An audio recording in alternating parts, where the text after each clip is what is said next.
everyone. Welcome back to the Britt Mayer Show. I am so excited to have you back again. The team is currently on our summer vacation. We've really patched out our vacations to continue to bring you guys fresh content and also to reach in and grab some of those interviews from the past that you really resonated with, the ones that got shared a lot, the ones that you connected to, the ones that you emailed us about. And this is one of them. And actually, he is one of my favorite guests of all time.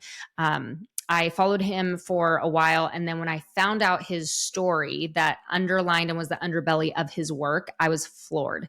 And I remember when we first launched the podcast, I told my producer, Lindsay, we have to get Ryan Bomberger on the show because I want to get his story out in front of my audience. And you guys loved it as well. You really connected to just his thoughtfulness and the fact that he doesn't shy away with saying that he is the 1% used to justify abortion 100% of the time.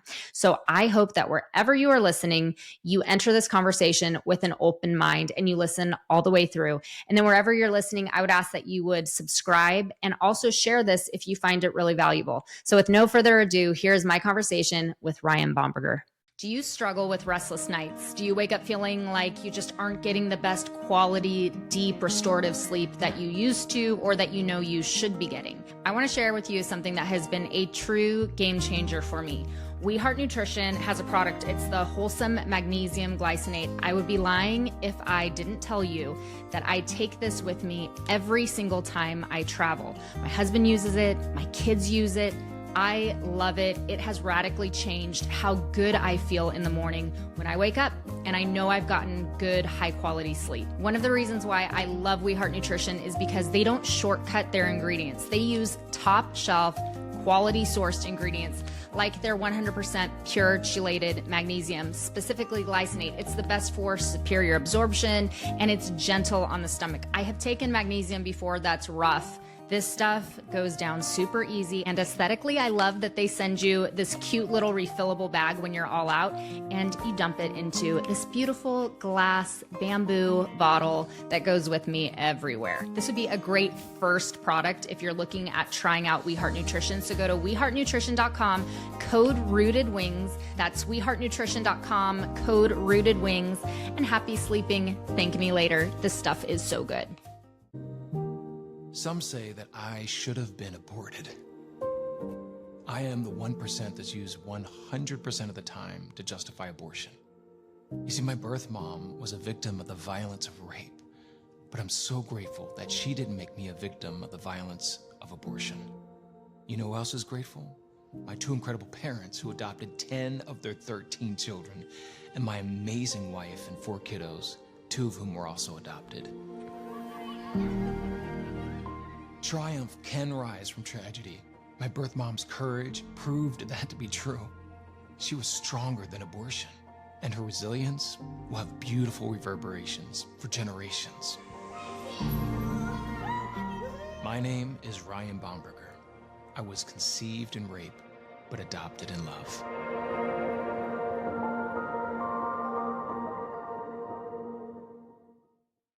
That incredible man is my special guest today, and I am so honored to have him here to share his story. I was talking with him a minute ago just about how important it is, these stories that shape people, because people should affect the way that we view policy and legislation and how we protect our most vulnerable and our most innocent.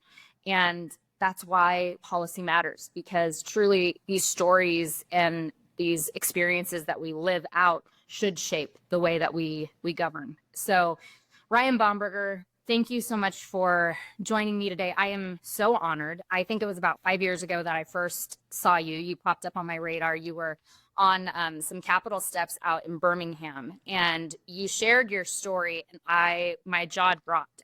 I remember telling my husband, like, I've never heard it put this way, just so powerfully and in such a raw way. And you connected so many points in this conversation on abortion. And I don't want people to leave this podcast before we get through it. So if you're just joining in, please listen to this entire conversation. I promise you that there is so much value in this.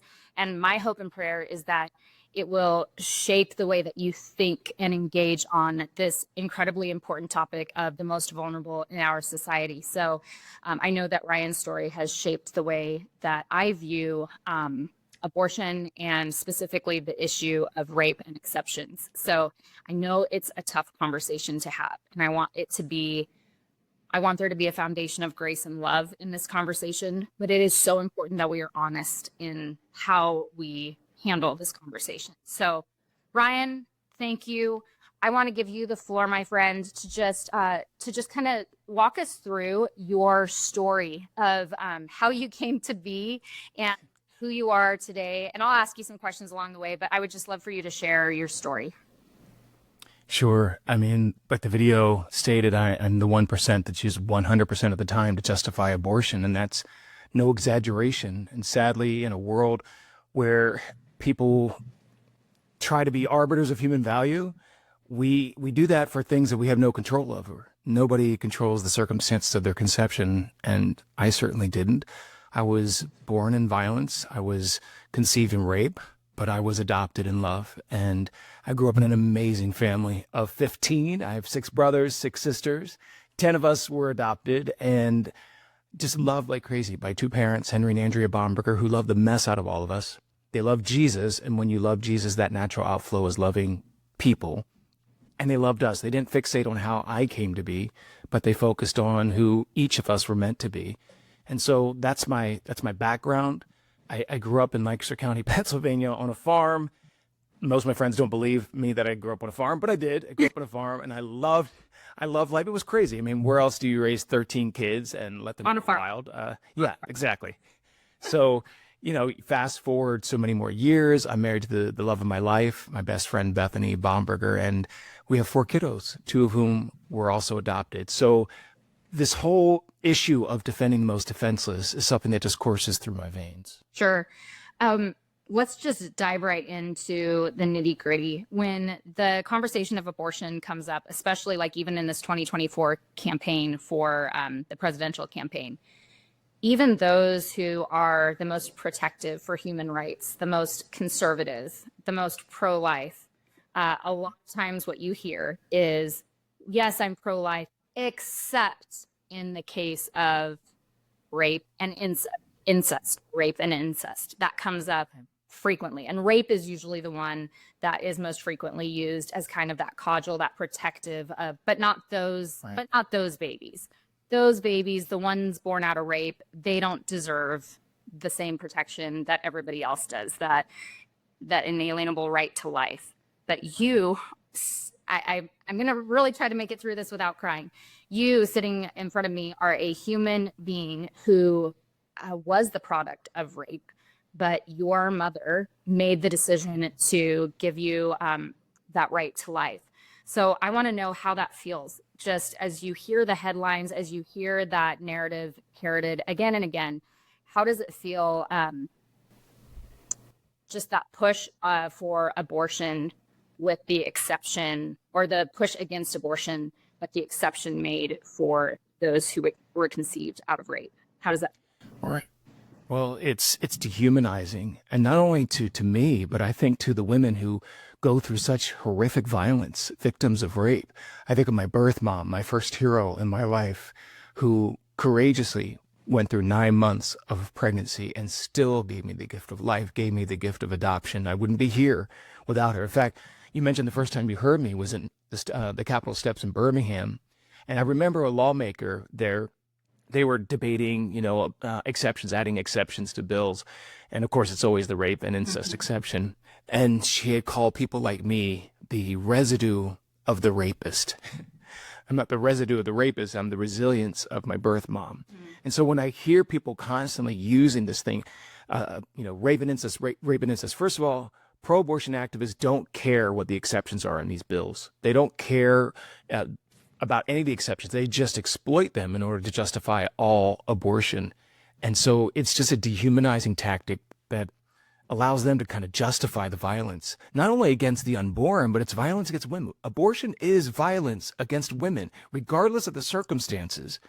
And so That's why I'm so grateful that my birth mom, even though she was a victim of the violence of rape, she did not make me a victim of the violence of abortion. And people need to understand there's violence in both those cases. And who deserves to be punished?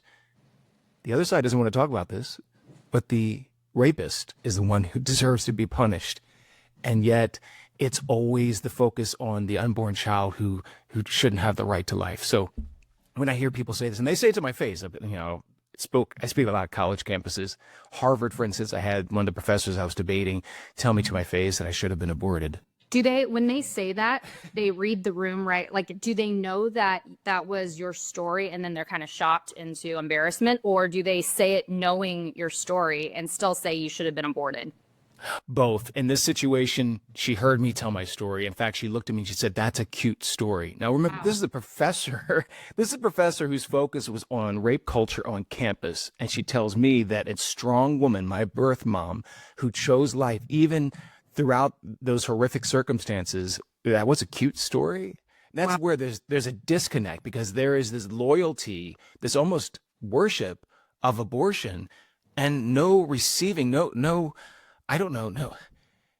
sensitivity to what's actually going on. And so I get this a lot, and I realize it's a spiritual thing, so I don't really take it personally. But it's devastating to the women who are fed abortion is the solution to fill in the blank. Yeah. What you mentioned the disconnect. What do you think that disconnect is when we're talking about children who were conceived in rape, and then the disconnect between you give birth to two babies in a hospital and no one could tell me which one was conceived in rape and which one was conceived in pure, passionate love? But where is the disconnect where inside the womb, we as a society would deem one, well, exceptions for that one? What is that disconnect?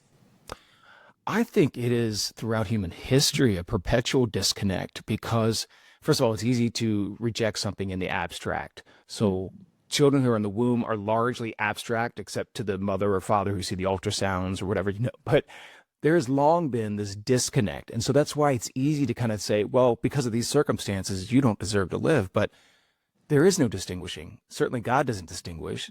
Psalm 139 that says we're fearfully and wonderfully made doesn't have an asterisk that says, oh, wait, if you were humanly planned. Right. But we as a society often have these certain conditions. And I think about in American history where people of my complexion, for instance, for many, many, many years were written off as less than human, but we're doing the same thing to the unborn over circumstances that they don't control and over circumstances that actually don't diminish their worth.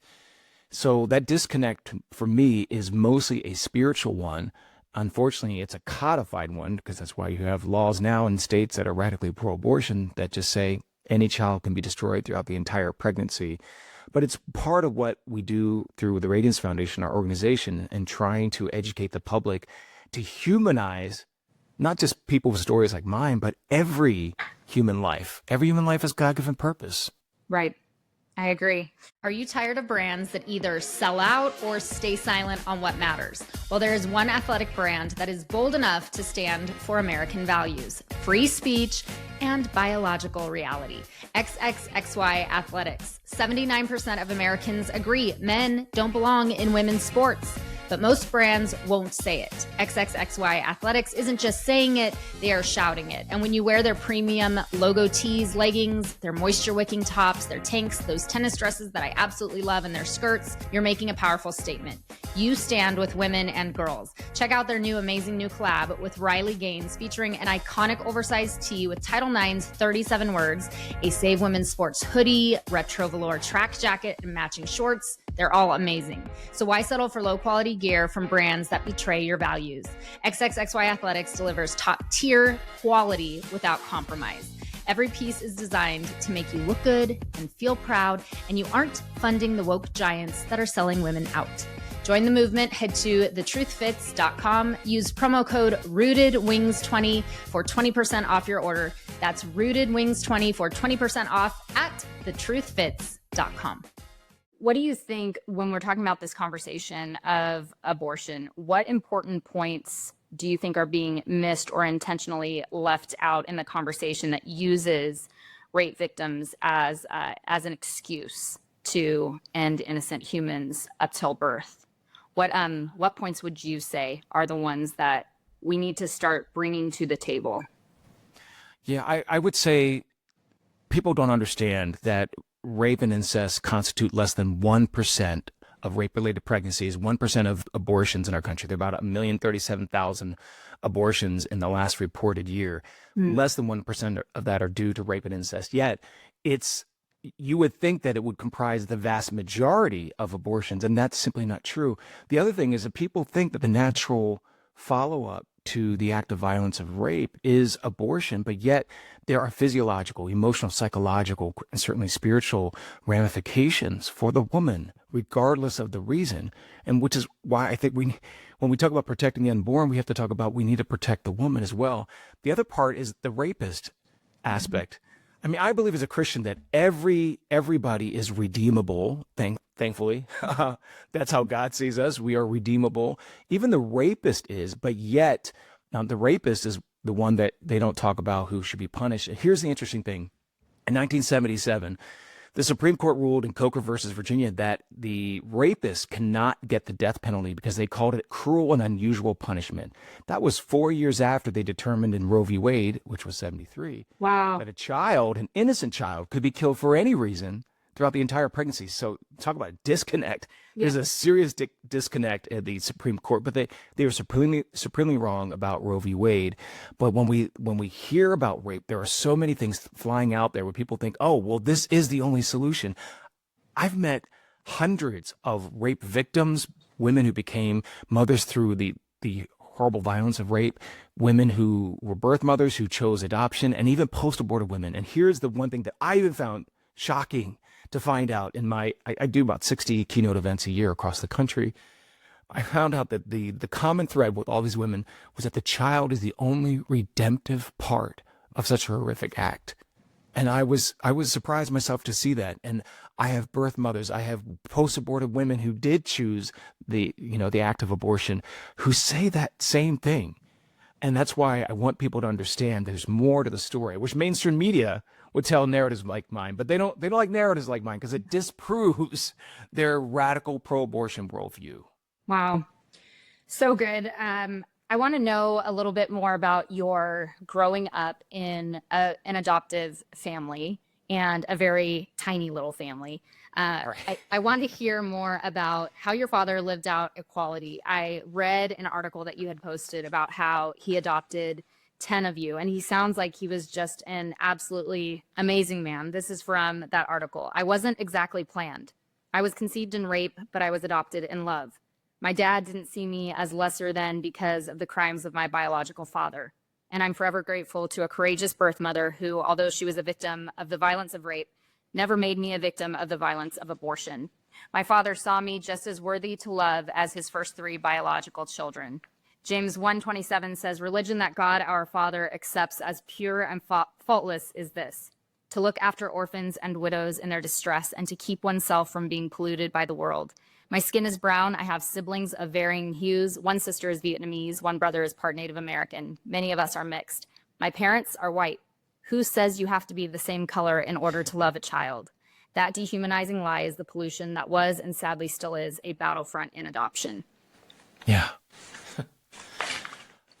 I have the most amazing parents. My mom is still alive. My father passed away at the height of COVID, which was probably the hardest thing I've ever gone through in my life.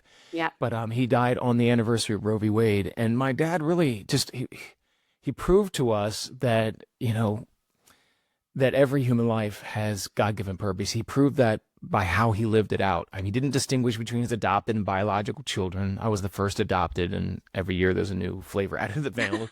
But he loved us all. I mean, my parents loved us. They unleashed God-given purpose, kind of like my shirt says, adoption unleashes purpose. And this is both in the natural and supernatural, by the way.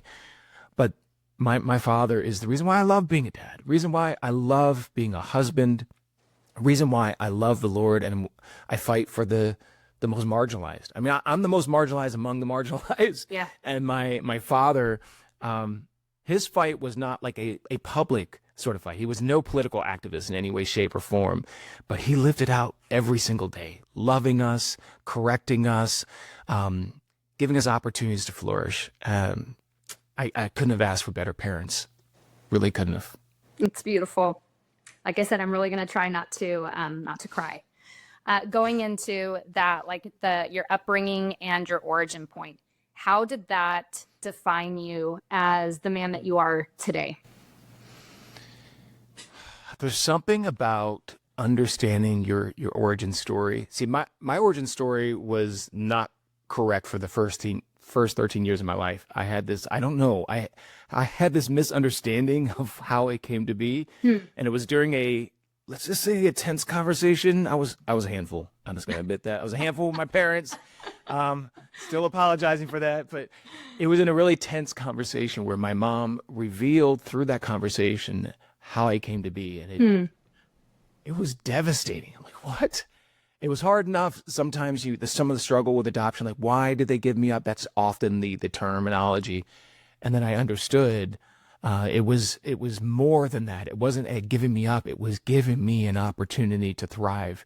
And I took that to an 8th grade public school persuasion speech and share with my friends and my teacher how I came to be. And I realized I had a story. Wow, you stood up in front of your peers in 8th grade and shared your story. Yes, with the trifold AV visual thing. Yes. Thank you. And I saw the way that people responded. And that's why, knowing your origin and knowing it with that particular story, it changes it. You're not of more worth or value than the next person, but it changes the way that you see yourself and your responsibility, I could say. And so that's why I do what I do.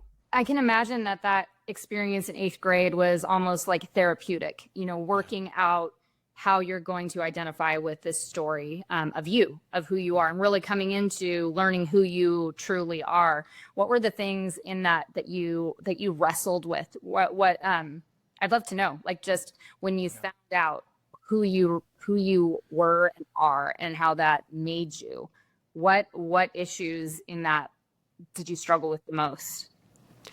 Well, interestingly enough, it erased the feeling that I had no worth before, like in the sense that, not that my parents imparted that to me, they loved the mess out of me, but I was the favorite in the family. But anyway, it was the, why did someone give me up? That they didn't love me enough, they didn't want me enough, because my version of the story was that my birth mom and my birth father fell in love, but they were too young, they couldn't take care of me, all that. But that wasn't obviously the case. And so it definitely changed and erased that question of I didn't have worth to, oh my gosh, I have this story, I have this testimony that not everyone has. And there's something about that. And when I saw the way that some of my friends were responding in class, a lot of them were crying. My teacher had tears coming down her eyes. I knew at the age of 13 that I had something to share. And it would take years, obviously years, for me to have a much larger platform than my 8th grade public classroom, public school classroom. But I knew that there was something different, and it did change the way that I saw myself. It changed the way that I saw my worth and the way that I saw my God-given purpose. It just kind of solidified what my parents have been pouring into me, that we all have God-given purpose, planned or unplanned. And so I can really imagine that it would have given you just this sense of that you were valuable enough to be rescued. Yeah. Yes. And that's what my parents did for me. By the way, my parents are white. I just have to throw this out there. All these people who talk about this white savior complex, that's BS. That is, I call that bogus stuff. Yep. That is such toxic propaganda, because you don't have to be the same color to love somebody. Children who are languishing in the foster care, which tend to be black and brown children, they tend to languish longer because of what's called kinship care, because they try to keep them with next of kin. I understand that. But the reason why they languish longer is because many of these child welfare organizations don't want to allow white parents to adopt a black or brown child. No child flourishes that way by languishing in foster care. There's no child waiting and saying, you know what, I'm going to wait for somebody who's my same color. No, they want a mom and a dad to love them. So I thank God. In fact, for me, it's like one of the biggest acts of racial reconciliation. Oh, that's loving a child of a different race or color because they deserve to be loved. Oh, that's so beautiful. I love the way that you just put that. Have you had a chance to meet your birth mother? True. I haven't. I did engaged in a search years and years ago, and the search came up without a response. So that's why I've created some things. If you go to our website, radiance.life, you'll see a video that just shows all the things that I've been able to become in my life by the grace of God and because of her singular decision. So I thought, if I never see her, maybe she will see this online. So I haven't, but I don't know how much time I have, but I did find out. I got my birth certificate from the state of Pennsylvania. They changed their laws and they allowed people with stories like mine to actually get our original birth certificate. So it took me 3 years to finally fill out the application. I did that, got the birth certificate. This is wild because I knew very little about her. I knew she was white, knew the biological father was black. I knew that she served in the military. I knew it's like few things about her, but I didn't even know her name. So I get this birth certificate in the mail, open it up right away, and the first thing I see is her name. And it's wild, the power of a name. But it was the first time I had ever seen her name. I saw my original last name. And then my wife and I, because the internet tells you everything. Yeah. Some things that you don't want to know, but in fact, that's the case here. My wife, in a matter of minutes, she's like, "Oh my gosh, Ryan, I found her." And she said it's her obituary. Oh. Because for so many years, all I wanted was to meet her, just to thank her. Not this talk show sort of thing where it's like, I have to have a relationship with her. No, I just wanted to meet her and to say thank you. Yeah. That you gave me this incredible gift. But here are two things I found out from her obituary. One, I was born on her birthday. That was crazy. And she had died from cancer. I was diagnosed with cancer earlier this year, and I had surgery in May, and I am, the short story, of course, that was all devastating to find all that out, but the short story is I am cancer-free, I'm in remission, and I thank God for that. Lord. But I will never, on this side of heaven, be able to say to her, thank you. I'll never be able to hug her, but she caused beautiful reverberations, and the most beautiful ones are my kiddos, my wife Bethany, and my kiddos Radiance, Aaliyah, Kai, and Justice. And she never could possibly know the beautiful reverberations that her singular, courageous decision made, and I could never thank her enough. Man. Okay. Okay, I was really holding it together up until then. What a powerful story, and a story that I think can speak to so many young women out there who, I'm sure that someone's going to listen to this somewhere who maybe they're in the same situation that your mom was in, and they're hearing this story for the first time, and just to hear, or they're hearing a story of redemption like this for the first time. Right. And I think to hear that, to see someone like an actual human be grown up who, against all odds, survived and thrived. And like you said, that one singular decision by your sweet mama who, Mom, I'm going to tell you, I'm so proud of you, Ryan. I'm so proud of you. I think that your story can save so many. And in that, your mom's decision to save you will save so many. What would you, what hope would you give to some woman somewhere right now listening to this who's struggling with that decision of, do I keep the baby? Do I give the baby up? Do I go to my abortion appointment that's scheduled for the end of this week? What hope would you give to her? I would say, first of all, you are loved, and I'm sorry that you even went through something so horrific, but God loves you. God loves that unborn child, and there is help. There are so many young women out there who feel like they're all alone. There are pregnancy centers. There are about 3,000 across the country that will walk with you on this journey. You do not have to do this alone. There are maternity homes, too, for those who find themselves in that situation where they need the housing. There is so much support. And I want to encourage those who know someone is going through that. Be their support. Pray for them. Pray with them. We're all stronger than our circumstances, and it's hard to imagine going through certain things until you do. But Philippians 4:13 doesn't have this little disclaimer. Well, some of you can do all things. No, we can all do all things through Christ who strengthens us. And I just want to encourage someone who's gone through that. There are other women who've been there. There are resources out there for you, and the best resource, other than the local church, particularly a Bible-believing local church, not that you should ever have to say that, but a Bible-believing horrific church, but a pregnancy center for women who've been in those same situations. They have walked that same journey, and they can walk with you, and not just until you give birth to the child, for even a couple years after that, but you are never alone. Don't believe the lies of the devil. He's always trying to discourage you, to steal, kill, and destroy. But there is help. There is hope. There is so much hope.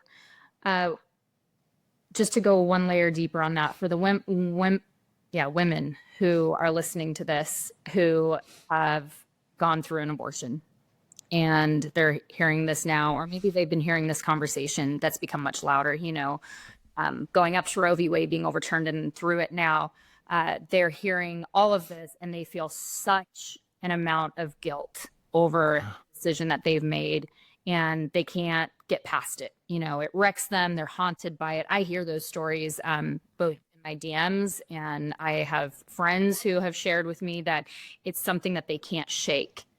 We as Christians have such a hope in redemption. And the further in I go into politics and culture, the more I see that there really are so many situations that your truest answer in terms of healing and redemption is Christ and the gospel. And I would love for you to just speak to those women who have been mired through their experience of abortion and struggle with that decision that they made, just to give them that encouragement of that does not define you forever. Right. There is redemption, and there is a God who sees you still as valuable and loves you and doesn't see you as trash. And I would just love for you to talk to those women.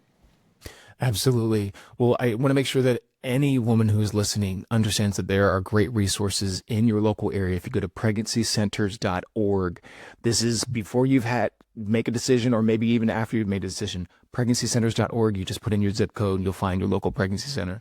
For those who are post-abortive, God loves you. I mean, for the women and the men, I met, in the past 10 years, so many men who force their girlfriends or even their wives to have an abortion, and they're post-abortive. There are great resources for you. God, we serve a God of wholeness and healing, and he doesn't want you to live in this perpetual guilt. That's not of God. And so there are great resources for you too. In fact, if you go to Radiance, radiancefoundation.org/heal, there are some great national resources for you.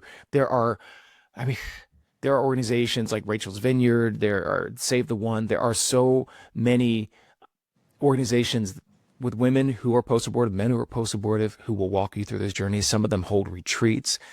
Your local pregnancy center often has a post-abortion counseling support group. Don't live another day in that regret and that shame. God can take that away. I know that it's a process. As with many things in life, it's a process. But there are people there who are willing to pour into your healing. Don't live another day with all that shame and all that regret. That's not of God. It's just something that keeps you from getting the wholeness and the healing that you need. Amen. Gosh, I could talk to you for so long, and we will have you back on because there are so many other topics that you cover that, like I said, the stories that have your story, the experiences you've lived that have shaped you, that I think are so important, and just what we see playing out in the world around us right now. But for right now, I want you to let people know how they can find you and the incredible work that you and your wife are doing. And I see your books in the background. I've shared those before. I know. Books. Thank you for that, by the way. I love them. We gave out quite a few to my community. We did like a big giveaway, and it was awesome. I got so much positive feedback on your books. But how can people find you and the work that you are doing? And for those women that we talked about, those who are struggling with a decision right now, there's a baby in their womb and they don't know what to do, and those women who have gone through with an abortion and feel that guilt, you have so many resources. So share with people how they can access all of that. Sure. The main website for the Radiance Foundation is Radiance, RADIANCE.life. That's our main website. Of course, we got social media out there as well. There's also our site, adoptedandloved.com, for those women who may have gone through a situation like my birth mom and want to know more about adoption, want to know more about the beautiful reverberations that adoption causes. Go to adoptedandlove.com. And there's one more resource for those who go through this horrific violence, who've gone through, who have experienced rape. There is another organization that's not tied to us, but it's a friend of mine. It's Save the One. It's the number one, SaveThe1.com. Rebecca Kiesling. It is basically it's kind of like an array of women became mothers through rape, those who are post-aborted, those who are birth mothers through rape. And you can actually connect to some of these people and be able to talk to them because they've got some of the most healing testimonies ever. You don't have to go through this alone. There are other people who've been to that. SaveThe1.com. And maybe what we'll do is we'll make sure that we have that listed on our main website, radiance.life. But please connect with us. We have so many resources, videos, op-eds, graphics, so many things for you to be able to, be inspired by what God does. And what does he do? He enables triumph to rise from tragedy all the time. Beauty from ashes. Yes. And I'll have links to everything, all the resources that you shared, I'll compile down below. So my team is on that. I want to end this with something that is on your website. And I just think it nails this whole dialogue. There is no right more fundamental than the right to live. We live in a culture that pretends that life doesn't precede liberty and the pursuit of happiness, but it's the right upon which all others depend. Amen. Isn't the truth? Ryan, thank you so much for joining us, for being so vulnerable, and for sharing your story. I pray that it helps people understand that regardless of the way in which you were conceived, every single human from conception deserves the right to life.